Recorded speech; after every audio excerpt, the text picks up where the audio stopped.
अब ये जो हमारे पास Newton's third law of motion है, ये चीज़ डिफाइन हमें करता है, या Newton's third law of motion को हम law of action and reaction भी कहते हैं।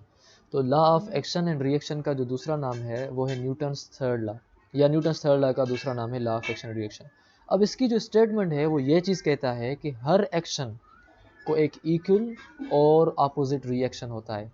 Every action has equal and opposite reaction. मगर यहाँ जो सवाल है वो ये है कि इक्वल और अपोजिट जो रिएक्शन है वो किस तरह होता है आखिर, इक्वल किस तरह और अपोजिट किस। आप खुद भी समझ रहे होंगे कि कोई चीज़ बराबर है तो फिर वो अपोजिट कैसे।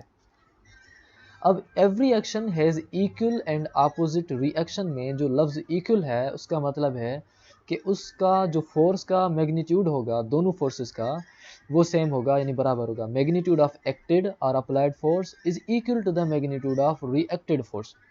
अगर फोर्स F1 ऑब्जेक्ट ने लगाई 500 न्यूटन और F2 ने भी 500 न्यूटन उसके ऊपर ही लगाई, तो हम इसको कहेंगे एक्शन रिएक्शन। एक्शन का मतलब है कि कोई चीज़ लगे, और रिएक्शन का मतलब है कि उसके ऊपर वो फोर्स दूसरी मर्तबा वो लगाए। रिएक्शन में ये फोर्स लगाएगा 500 न्यूटन की, तो ये भी जो है फोर्स लगाएगा इसके ऊपर 500 न्यूटन की। अगर वो लगाएगा 10 न्यूटन की तो वो भी लगाएगा 10 न्यूटन की। जो पहली फोर्स उसके ऊपर लगी वो एक्शन है, जो दूसरी फोर्स लगने वाले पे लगी वो रिएक्शन है। इसी तरीके से आपके पास है दूसरा अपोजिट। हमने कहा कि एक्शन एंड रिएक्शन आपस में उनका जो एक्शन का जो रिएक्शन होता है वो अपोजिट और इक्वल होता है। अपोजिट किस तरह, direction of acted and reacted force is opposite. मिसाल के तौर पर ये एक ऑब्जेक्ट है, इसके ऊपर ये बाल लग रहा है। अब बाल इसके लिए एक फोर्स F1 है, बाल ने दी 500 न्यूटन, बाल लगा इसके ऊपर ईस्ट डायरेक्शन में, यानी कि अब इसी ट्रायंगल ने या इसी दीवार ने भी 500 न्यूटन फोर्स लगाई इसी बाल के ऊपर, लेकिन वो लगाई उसको ईस्ट के अपोजिट यानी कि वेस्ट के डायरेक्शन में।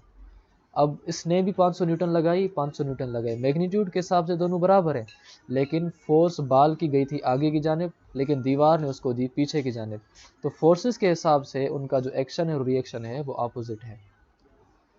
अब इसी तरीके से जो एप्लीकेशन हैं थर्ड लॉ ऑफ मोशन की, वो हम ऐसे देख रहे हैं कि मिसाल के तौर पर अब आप अपनी चेयर पे बैठे हैं, तो आपका जो वेट है वो उस चेयर के ऊपर है, और उसी वेट के ऊपर चेयर का आपकी ऊपर की तरफ रिएक्शन है। जितना आपका वेट है, मतलब अगर आपका वेट 40 न्यूटन है तो रिएक्शन भी इसका 40 न्यूटन होगा। अगर आपका वेट इस चेयर के रिएक्शन से बढ़ गया तो चेयर टूट जाएगी।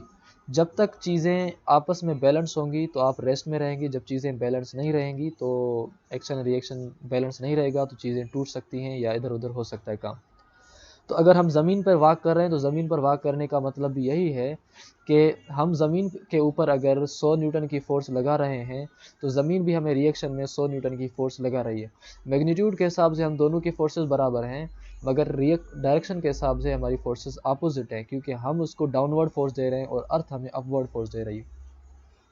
अब application third law of motion की कुछ ये भी हैं कि जिस तरह एक जेट है जो ऊपर की तरफ जा रहा है, अब इसका जो ऊपर की तरफ जाना है दरअसल वो तब जा रहा है जब वो एक्शन कर रहा है। अब वो एक्शन किस तरह कर रहा है, जब जो जेट है, जब ये जो मिसाइल है नीचे की तरफ बहुत सारी आग लगाएगा, यानी कि जेट अपनी थ्रस्ट प्रोड्यूस करेगा, तो ये थ्रस्ट नीचे जाएगी और इसी थ्रस्ट के एक्शन की वजह से जेट जो है वो ऊपर जाएगा।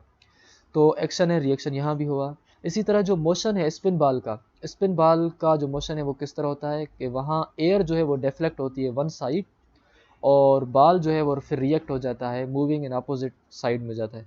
मिसाल के तौर पर बाल को हमने जब स्पिन करते हैं तो वो एयर के ऊपर एक्शन लगाता है और एयर उसके ऊपर रिएक्शन लगाती है और इस एयर उसको टर्न कर देती है।